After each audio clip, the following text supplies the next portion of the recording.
Welcome to another movie plot and enjoy the memories. We open in the unfinished home of a successful magazine editor named Henry. He lives here with his good-for-nothing wife Janine, who spends their money quicker than Henry can earn it and is banging his boss on the side. She has a trained attack poodle that almost kills Henry when it engages the table saw where he's eating breakfast. The wife ignores Henry's calls for help because she's not so secretly hoping that her husband actually dies. Because of being pushed around so much, Henry has delusions, like when he's boarding the train that morning with his friend Jimmy. A lady and her husband push in line, so he wrestles this old woman's head onto the railroad tracks and socks her big-mouthed husband. The train then pops Mrs. Raisin's skull like a grape, but these are just fantasies that Henry has, like the one he has every morning of blowing his brains out. Despite Jimmy calling himself a friend, he's invested quite a lot of Henry's savings and hasn't told him that he siphoned off about 30 grand. He's also the type to lie in a friendly game of tennis to win, but only against Henry because he knows the pushover will never argue. Henry works at a magazine company called Bruiser where the women ignore him and he gets about as much respect as at home. It features models doing model things, so the owner Milo calls everyone into a meeting to decide who's going to be on the latest cover. He's a sleazebag who flashes his junk to the boardroom, while his wife Rosemary is the lead photographer and a genuinely good person, but must remain in her loveless marriage, arguing with King Dingaling until their drawn-out divorce can be finalized. The racist boss ends up choosing number 9 for the cover girl just because the last white model was Henry's choice, and this man is petty. He knows this employee is friends with his wife because unlike everyone else she's actually nice to him, and therefore Henry is in love with her. Since Milo's the boss, he's never talked to her about it, and she's part of the reason he just lets her husband walk all over him. On the weekend they all attend a party at Milo and Rosie's house to celebrate number 9 becoming the number 1 girl. Milo walks up to Janine at the bar and doesn't even try hiding their affair, just sticks his hairy chest in her face like a primitive mating call. His wife and her husband are off making a plaster mold of Henry's face for what Janine calls her garden of lost souls. She makes everyone these featureless masks, then tells them to paint something that represents themselves, but Henry can't think of anything. When leaving, he sees his wife giving Milo a handy by the bar, so Henry confronts her about cheating on the drive home. Janine doesn't care and says that she only got married 6 years ago because she thought Henry was on the fast track to success. He's a little upset to say the least, so when they arrive at home he grabs the axe in the garage and puts it through the windshield as Janine is pulling in. It landed right in her skull, but this is just another daydream and she really just dropped Henry off before going out to get her biscuit buttered. In the morning Henry wakes and goes about his normal routine until looking in the mirror and learning that his face is missing. What appears like a white mask is actually his skin that bleeds, so Henry assumes that he's dreaming until his maid Caitlin arrives. This woman comes once a week to fill her purse with stolen items and even takes cash out of Henry's wallet while he's watching. Like everyone, she just assumed that he'll let it slide. However, Henry reveals his new appearance and the right attitude to accompany it. He says that if her handbag doesn't contain any stolen property, then he won't be able to bludgeon her to death, but it does, and he does. This time it isn't his imagination, so Henry wraps Katie's body up in plastic, but before he can discard it, Janine arrives home. Henry's hiding, so when the dying maid activates the table saw, his wife just assumes her menace of a poodle did it.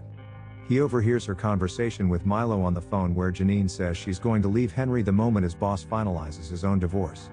When she leaves, he follows her all the way back to the Bruiser headquarters, where Janine has come for a booty call with the boss. It's Rosie who catches them doing the nasty in the conference room, so she snaps a photo because the divorce lawyers can use this.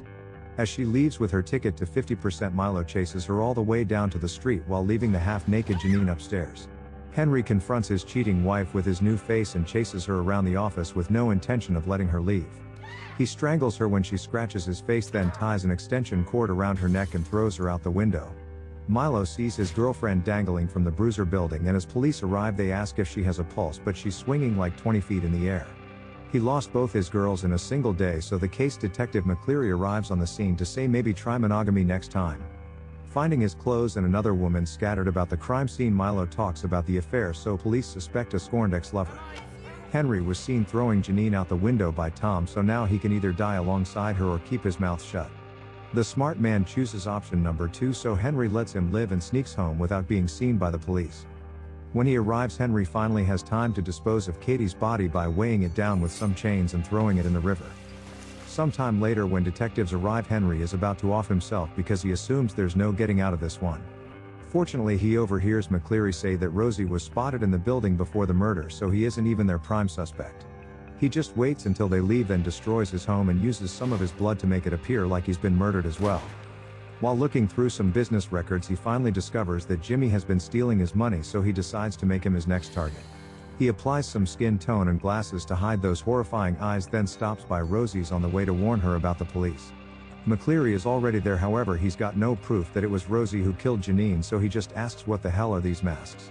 Learning it's called the Garden of Souls doesn't help anyone, so Harry McCleary goes back to the precinct still thinking she's guilty. Other detectives have acquired surveillance footage of the killer, but it's clearly a man wearing what they assume is a mask. Since Henry has disappeared, they think that he's just another victim. However, the only witness to what happened in that house is a poodle. As Henry grows more confident, he colors his blank face with what I assume is blood and visits Jimmy at the country club to say, "Where's my money?" This thief tries to run away, so Henry breaks his leg on a stool before slapping him around with his portfolio. Drawing his gun on Jimmy, he reveals that it was all Janine's idea because apparently she was boning this dude as well. He says he'll write a check for everything he stole, but when opening his briefcase, Jimmy draws a gun and opens fire. Henry shoots him in the chest in response, and just like Janine and Katie, the friend dies while expressing no guilt for his betrayal. Jimmy's body is then placed in his car that Henry's money probably paid for and pushed into the river to sleep with the fishes. As he becomes more unhinged, Henry applies more face paint and learns that the coworker Tom has been speaking to the detectives. He follows the witness home to learn what he told them about the murder and overhears Tom talking to number 9 in the jacuzzi. The guy is naked with the woman of his dreams, but is waffling on about Janine's death for some reason.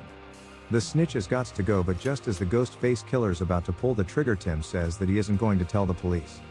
He feels bad for Henry, who lets him live, but number 9 doesn't know what the hell any of this means and wonders why Tom is saying it out loud. The next day, Henry visits Rosie to confess that he loves her, but she behaves like she didn't know the man who holds her hand in the mornings had feelings for her.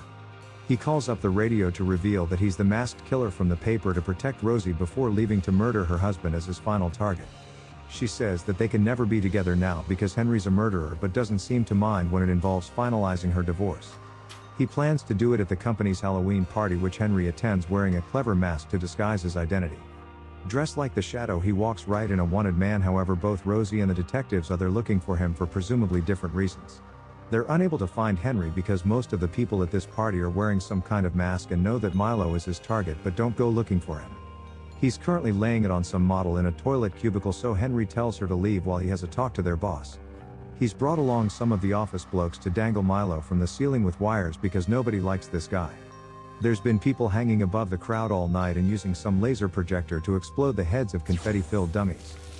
Henry points it at Milo and fires a laser right through his forehead while the crowd just cheer as they think it's part of the show. With all of his bullies defeated, Henry removes his costume and leaves behind his mask to walk out in the party.